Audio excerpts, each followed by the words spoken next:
screencast, we're going to look at how to log into EasyBib and create a new project. So you need to go to easybib.com, and then you are going to click on Login. Now, EasyBib lets you sign in with Google, so don't worry about putting in your really long school email or figuring out another password. Just click Sign in with Google, and that way you don't have to remember another password. You're going to choose your account, and then it's going to take you right in, and it's going to say, hi, your name. And that's the way you know that you've actually signed in.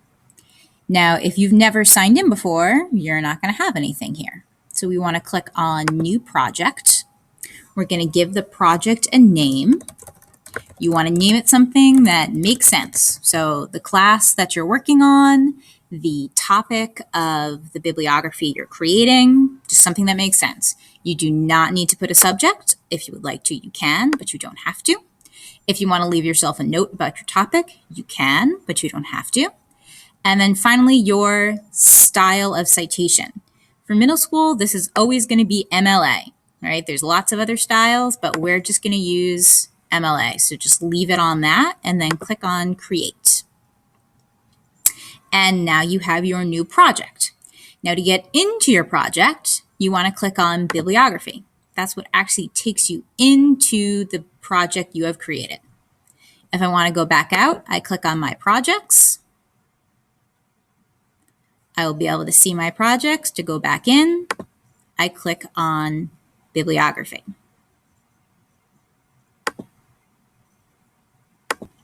Now, something you want to make sure of is when you are working on a particular project, you do not want to create a new project every time.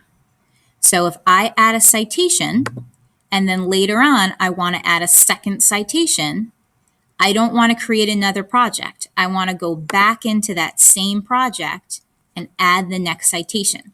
That keeps all your citations for one project in one place.